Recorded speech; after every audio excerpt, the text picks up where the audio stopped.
Assalamualaikum everyone. Welcome back to my another vlog series in Singapore. সিঙ্গাপুরে এসে যে জিনিসটা মিস করা একদমই ঠিক হবে না সেটা হচ্ছে গার্ডেন বাই দ্য বে। তো এখন আমরা চলে এসেছি গার্ডেন বাই দ্য বে সুপার ডুপার টেকনোলজি দিয়ে ক্রিয়েট করা সুপার টি গ্রুপ লাইট শোটা দেখতে। আর এই লাইট শো দেখার জন্য আপনাকে এটার টাইমিংটা মাথায় রাখতে হবে। এটা ডেইলি দুইটা টাইমে স্টার্ট হয়। একটা হচ্ছে 7:45 PM এ এবং আরেকটা হচ্ছে 8:45 PM এ।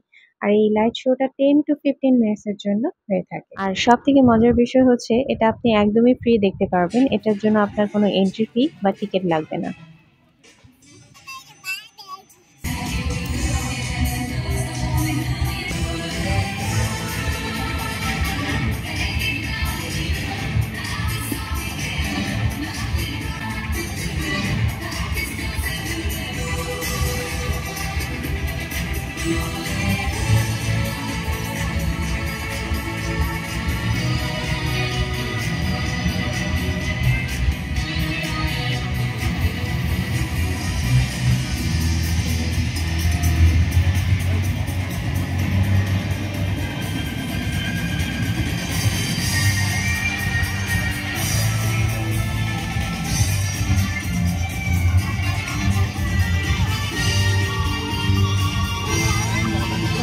শোটা দেখা শেষ করে এখন এক্সিট নিচ্ছিলাম। আর এটার এক্সিট পয়েন্টটা কিন্তু মারিনা বে হোটেলের ভিতর দিয়ে যায়। আর এখানে ঘোরাঘুরির জায়গাগুলো একটার সাথে আরেকটা বেশ কানেক্ট করা। তো আপনি যদি একটা জায়গায় ঘুরতে আসেন তো আরেকটা জায়গারও ভিউ আপনারা একসঙ্গে পেয়ে যাবেন। তো এখানে ফুট ওভার ব্রিজ দিয়ে যেতে যেতে আপনি অনেক সুন্দর সুন্দর ফটো সেশনের জন্য ভিউ পাবেন এবং মারিনা বে হোটেলটাকে একদম কাছে থেকে দেখতে পাবেন। তো হোটেলের মাঝখান দিয়ে চাঁদটাকে দেখা যাচ্ছিল, খুবই সুন্দর লাগছিল। তো সেটাই আমি ক্যাপচার করার ট্রাই করছিলাম। আর এটা ছিল হচ্ছে মারিনা বে হোটেলের যে রিসেপশন সেটা।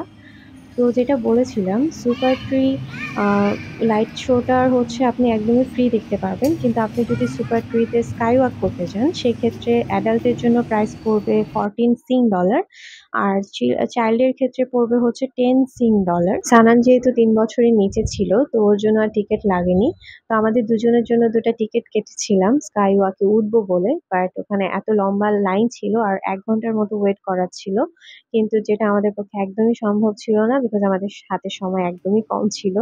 তো আমরা আবার টিকিট কাউন্টারে যেয়ে বলি বিষয়টা যে কিছু করা যায় কিনা, তো ওরা আমাদেরকে টিকিটটা নিয়ে টাকাটা ফেরত দেয়, যেটা আমরা একদমই ভাবিনি যে এটা হবে। ওরা আসলে অনেক হেল্পফুল মাইন্ডেড ছিল। সিঙ্গাপুরে এ পর্যন্ত যতজনের সাথে এসেছি সবাই বেশ ভালো ছিল। এখন আমরা এসেছি সুলতান মস্কে। আর এই সুলতান মস্কটি 3 মাস্কাট স্ট্রিটে অবস্থিত।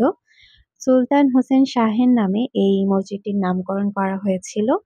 মসজিদটি প্রথম নির্মিত হয়েছিল 1824 সালে। সিঙ্গাপুরের জাতীয় মসজিদ হিসেবেও এটি পরিচিত। আর এই মসজিদটি 1975 সালে একটি জাতীয় স্মৃতিস্তম্ভ হিসেবে মনোনীত হয়েছিল।